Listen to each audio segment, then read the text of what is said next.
வெங்காயம் பூண்டு இல்லாமல் ரொம்ப ஈஸியாக ஒரு உருளைக்கிழங்கு சப்ஜி பண்ணி பார்க்கலாம் இன்றைக்கி.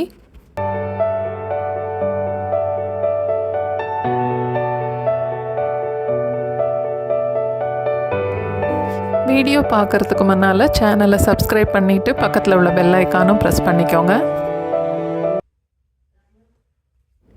நல்ல பெரிய சைஸில் 2 உருளைக்கிழங்கு எடுத்திருக்கேன். நல்லா கழுவிட்டு சின்ன சின்ன துண்டாக வெட்டி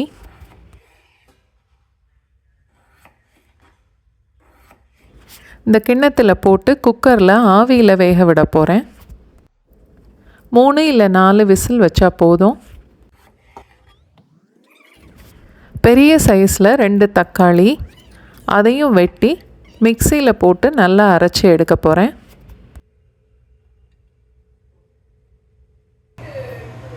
ஒரு பேனில் 2லேருந்து 3 டேபிள் ஸ்பூன் வரைக்கும் எண்ணெய் ஊற்றுறேன்.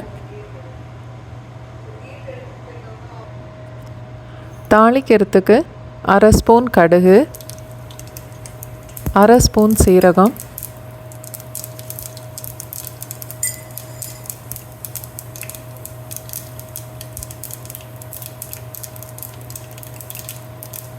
கொஞ்சம் கருவேப்பிலை,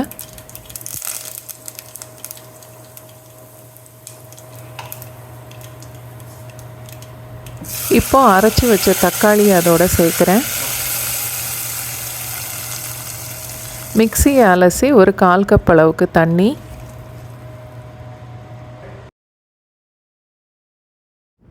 தேவையான அளவுக்கு உப்பு, 1/4 டீஸ்பூன் மஞ்சத்தூள், 2 டீஸ்பூன் அளவுக்கு மிளகாத்தூள். உங்களோட காரத்துக்கு தேவையான அளவுக்கு நீங்கள் கூடவோ குறைச்சோ சேர்த்துக்கலாம். நல்லா கலந்து மூடி போட்டு 1 நிமிஷம் வரைக்கும் கொதிக்க வைக்க போகிறேன். சேனல் சப்ஸ்கிரைப் பண்ணவங்க, வீடியோ பார்க்குறவங்க, லைக் பண்ணுறவங்க, ஷேர் பண்ணுறவங்க எல்லாருக்குமே ரொம்ப நன்றி.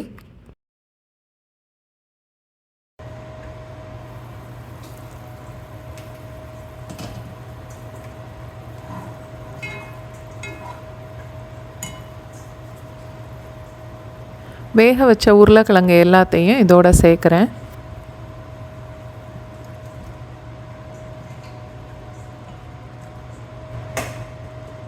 அதோட ஒரு 1/2 கப் அளவுக்கு தண்ணியும் சேர்த்துட்டு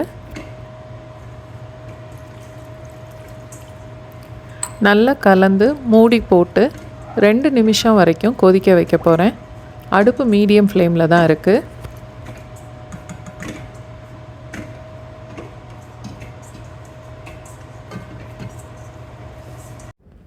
என்னோட சமையல் பிடிச்சிருந்தா வீடியோவை லைக் பண்ணுங்கள், ஷேர் பண்ணுங்கள். உங்களுக்கு என்ன தோணுதோ அதை கமெண்ட் பண்ணுங்கள்.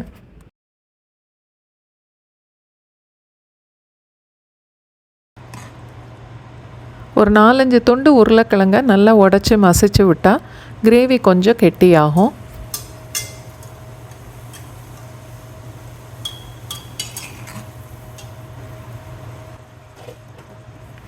தக்காளியோட புளிப்பை கொஞ்சம் குறைக்கிறதுக்காக 1 ஸ்பூன் சீனி சேர்க்குறேன்.